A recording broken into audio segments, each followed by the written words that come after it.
Bonjour, bienvenue dans Igloo on Air, l'émission qui décrypte toute l'actualité de l'immobilier, mais aussi de la décoration. Et là, nous avons le spécialiste mondial de la déco, Roland Garcia, un habitué. Oui, c'est ça, depuis quelques temps maintenant. Voilà, le grand dirigeant de la maison Marga. Oui, c'est ça. Multinationale. Oui, absolument. Moi, je suis tout seul, donc c'est pas.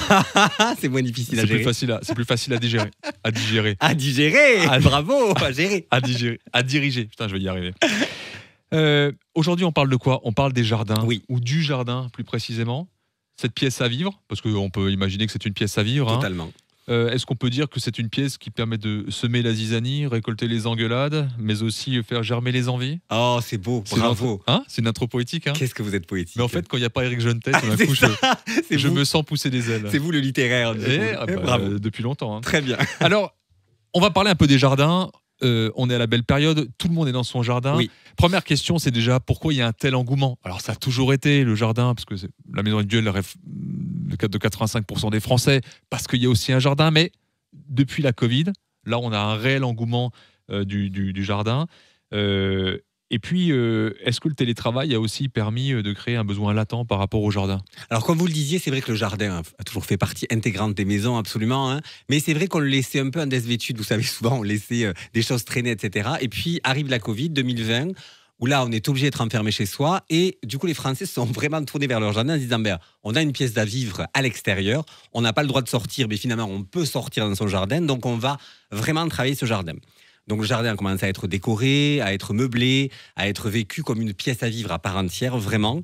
Et puis le télétravail fait aussi qu'on a envie d'être vers l'extérieur, puisqu'on reste à la maison, en tout cas 8 heures par jour le temps du travail. Donc la pause de midi, plutôt que d'aller avec ses collègues dans un restaurant, évidemment dans le jardin, on va profiter en fait de ce jardin. Donc il y a eu vrai engouement des Français depuis 5-6 ans maintenant sur ce renouveau du jardin et qu'est-ce qu'on fait de notre jardin.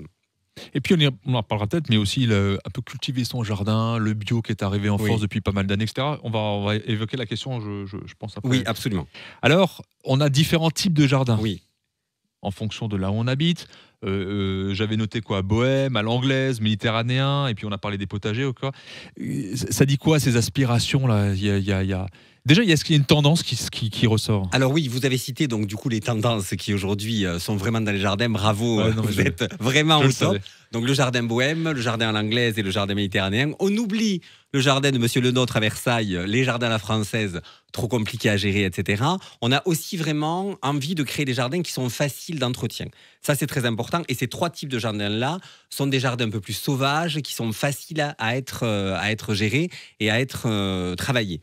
Le jardin, souvent on me dit, oui, le jardin méditerranéen, dans l'est de la France. Alors non, l'est qui était à une époque dans un climat continental est devenu un climat tempéré. Et aujourd'hui, on peut imaginer tout type de végétation dans tout type de région. En tout cas, en France, on peut très bien imaginer un jardin méditerranéen dans l'est de la France. Le jardin bohème, ça va être un jardin qu'on va laisser faire. Attendez, je vous coupe. Oui, est-ce qu'on peut avoir un ou deux exemples méditerranéens en plantes? On imagine l'olivier. Oui, absolument. Il y a d'autres choses où c'est Olivier, plutôt minéral? lavande. Alors oui, ce sont des jardins qui sont assez minimales. C'est quelque chose de très minimaliste. Alors c'est très intéressant aussi parce que écologiquement, on utilise peu d'eau. Les plantes qu'on va faire pousser, comme l'olivier, comme les cactus, comme la lavande ou comme le laurier, par exemple, sont des plantes qui nécessitent peu d'eau. Donc ça permet en fait de faire vivre son jardin comme ça, de façon très facile, sans s'en occuper. Ça aussi, c'est ce qui intéresse vraiment le jardin méditerranéen. Mais c'est de même pour le jardin anglais ou pour le jardin bohème, qu'on va laisser faire un petit peu comme ça. Le jardin bohème, par exemple, c'est un jardin où on va laisser pousser de la prairie. Vous voyez ces grandes étendues de prairie avec un peu ces fleurs sauvages, c'est un petit peu ça l'idée de ce jardin bohème. Et le jardin à l'anglaise, alors oui, on va peut-être éviter de mettre trop de gazon parce que le gazon, c'est dur à entretenir. Mais le reste, c'est des rosiers. Et les rosiers n'ont pas non plus besoin d'énormément d'eau. On va mettre des haies, etc. C'est ce type de jardins qui sont un peu des jardins qu'on va laisser vivre. Contrairement, comme je vous le disais, au jardin français qui est très strict, là, c'est quelque chose de beaucoup plus libre qu'on va laisser s'épanouir, en fait, vraiment. Mais il y a une tendance qui ressort. Est-ce qu'il y en a sur les 3, là, il y en a un qui vraiment... Totalement. Le méditerranéen reste une des tendances fortes de cette saison. Alors, depuis quelques saisons maintenant, parce que peu d'entretien, peu d'eau est facile. Et puis, c'est beau. C'est un très beau jardin, en fait. Alors, on a parlé tout à l'heure des potagers. On peut en dire un mot parce que là, c'est devenu la grande mode en ville, puisque tous les élus veulent, lorsqu'on a une nouvelle opération, faire des jardins potagers. J'ai mon avis sur la question, mais sinon, au sens large. Oui, alors le potager, aujourd'hui, le fait de dire, alors on revient sur ce côté écologique, etc., on a envie de créer quelque chose de soi-même. Je me suis rendu compte que pas mal de mes clients, en fait, décident de faire leur potager et ont une espèce de fierté comme ça, de laisser pousser des tomates, d'aller cueillir ces 3 tomates cerises et ces 3 fraises, parce qu'évidemment, on va pas nourrir la planète avec un petit jardin potager. Ouais, mais on les trouve toujours meilleurs quand c'est nous qui les c'est ça qui est avons fait. incroyable, D'accord. vraiment. Et certains clients, par exemple, quand je vais les voir, si on décide de retravailler une autre pièce, etc., m'offrent un petit panier, me disant ah, me sont mes fraises du jardin. Donc il y a une espèce de fierté comme ça, de faire pousser soi-même ses propres légumes. Donc ça fait partie de ce côté où on a envie vraiment de faire ça. Et puis, les potagers sont devenus esthétiques. À une époque où c'était un peu des travées comme ça, de salade et de fraises, on voyait rien. Là, aujourd'hui, ils sont esthétiques. On va mettre de jolis bacs en bois, par exemple. On va jouer sur de la symétrie. On va aussi, et ça, j'ai vu ça récemment, tout ce qui est arbuste et tout ce qui est plantation en hauteur, comme les tomates, par exemple, on va les mettre sur des treillis, par exemple. Donc, on va créer une espèce de jardin un peu enchanté et poétique grâce aux légumes. Et puis, on peut mélanger aussi les fleurs et les légumes pour donner pas mal d'esthétique, en tout cas. Pour nos auditeurs qui sont intéressés là pour faire de leur potager quelque chose d'assez esthétique, on trouve ça où? Dans les grands trucs de bricolage? Alors, pas de bricolage, mais chez... Si, mais tout, alors Jardiland, des choses comme ça. Jardinage. Une enseigne qui est très forte là-dessus et qui est sortie du cadre depuis quelques années, c'est le Roi Merlin. Hein. Le Roi Merlin est arrivé à donner aux Français l'envie de s'approprier leur maison et leur jardin. Donc, alors, je travaille avec eux sur pas mal de tendances, etc. Et c'est des gens qui ont envie, en fait, d'aider les Français à pouvoir pratiquer leur maison et leur jardin. Et on trouve plein de choses chez eux pour faire de très, très beaux jardins potagers esthétiques.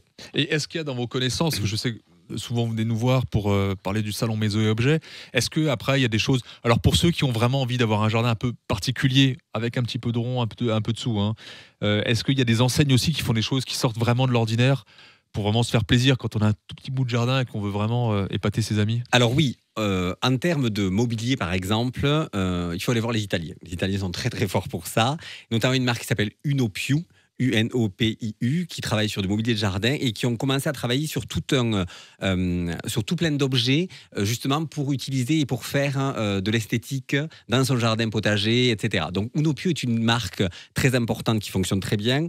Ketal, qui est une marque espagnole, là, Ketal aussi, qui fait de très belles choses, qui travaille beaucoup le bois.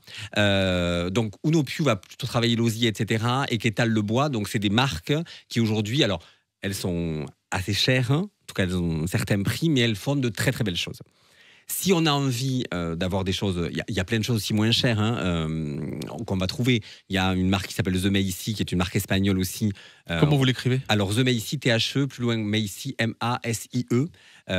C'est très design, vraiment, et c'est une gamme de prix moyenne qui est vraiment intéressante. Et je vais souvent acheter là-bas parce que je trouve ça vraiment, vraiment très, très bien. Alors, on voit un peu le renouveau, là, réapparaître le goût du local, hein. Le fait main, la récupération. On a déjà évoqué ça dans certaines émissions. Pour le jardin, ça se présente comment?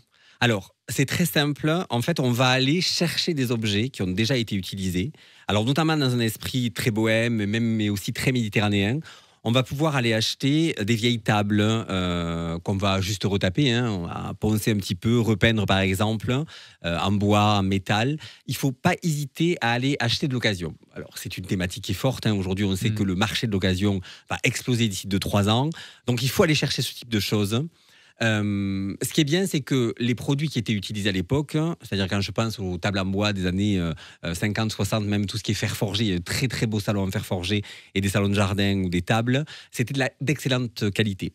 Donc c'est très facile à récupérer, on met un anti-rouille, on va poncer un petit peu pour le faire forger par exemple, et repeindre dans la couleur qu'on veut. On a beaucoup plus de couleurs aujourd'hui qu'avant, donc on va pouvoir s'amuser avec ce genre d'objets, et on peut utiliser Dame Jeanne par exemple, vous savez ces grandes jarres en verre qu'on voyait à l'extérieur, qu'on voyait à l'intérieur, qu'on utilisait pour distiller de l'alcool, ben, on peut les utiliser pour décorer son jardin, plein de choses comme ça en fait qu'on va pouvoir utiliser. On transforme quoi. On transforme tout en fait, c'est ça. Alors, quand on parle de transformation, quels conseils vous donneriez-vous à ceux qui veulent transformer leurs petits espaces extérieurs en jardin plaisir à petit prix? Oui. Alors, on l'a dit tout à l'heure, il y a le Roi Merlin. On va pouvoir aller s'amuser chez le Roi Merlin, chez Jardiland, chez Baobab, qui est très intéressant, Baobab. Plus design, un peu plus cher que les autres, mais vraiment intéressant. Et puis surtout, on va chiner. La Chine, alors c'est devenu un passe-temps favori des Français, puisque je lisais un sondage la dernière fois où 45% des Français adorent aller chiner le dimanche. Donc c'est la saison idéale en plus maintenant. On peut aller chiner parce qu'il y a plein de marchés aux puces qui sont en train de pousser un petit peu partout. Et puis, si on n'a pas le temps ou si on n'aime pas ça, on va se balader sur Internet. Vous avez un premier site qui s'appelle Selency, S-E-L-E-N-C-Y. Alors, plutôt haut de gamme, plutôt des produits design, mais vintage aussi qu'on va pouvoir récupérer. Vous avez Katawiki aussi qui est hyper intéressant, C-A-T-A-W-I-K-I, qui est un site de vente aux enchères, vraiment super intéressant. On va faire des enchères en même temps, donc il reste laps de temps pour faire ces enchères, etc. On trouve de très belles choses. Moi, j'ai trouvé des choses très intéressantes. Mais ce sont les particuliers qui vendent leurs objets? Particuliers qui vendent, oui. Okay. Et donc, c'est vraiment intéressant. Et puis, vous avez le Bon Coin. Je veux dire, là, aujourd'hui, qui ne peut pas passer, même quand on va acheter des appartements, on va sur le Bon Coin. Donc, le Bon Coin est l'endroit idéal pour trouver tout ça, pour trouver plein d'objets comme ça de décoration pas très chers, des salons de jardin pas très chers pour s'amuser et pour pouvoir vraiment donner à son jardin, faire un très très beau jardin en tout cas. Oui, donc ce n'est plus la pièce laissée pour compte. Non, pas du tout, surtout pas. On en fait une vraie pièce à vivre. Oui, vraiment. Et on met autant d'argent. Vous savez que ça coûte aussi cher en fait de décorer une pièce que de décorer son jardin. Ça, je vraiment. On est à entre 1600 et 2000 euros du mètre carré pour décorer un jardin et c'est ce qu'on paye aujourd'hui pour une pièce intérieure aussi en rénovation totale. Ça me paraît super costaud. Hein. Non, en rénovation totale, c'est ce qui est aujourd'hui. Hein. Oui, mais pour le jardin. Hein. C'est ça. Si vous achetez une très belle pièce, un très bel olivier par exemple, on va être sur 10-12 000 euros. Une piscine. On va pouvoir avoir des piscines très chères, etc. Là, moi, j'étais sur la déco 3 meubles chinés, vous voyez. Mais si on veut vraiment faire une pièce à vivre, hein, avec une belle terrasse, avec de beaux mobiliers, avec de beaux parasols, etc., c'est ce qu'il faut compter. Bon. Merci Roland Garcia. Avec plaisir. Pour ces éclaircissements sur le jardin. On retrouve toutes les émissions, alors celle de Roland d'aujourd'hui et toutes les autres, les 299 autres émissions, vous le retrouvez sur le site internet igloonair.com, sur les sites de podcast, sur la chaîne YouTube et puis sur topmusic.fr aussi. Et je vous dis à la prochaine. On va sûrement bientôt se revoir, Roland, pour une prochaine émission, je crois. Bientôt. Merci, salut, à bientôt.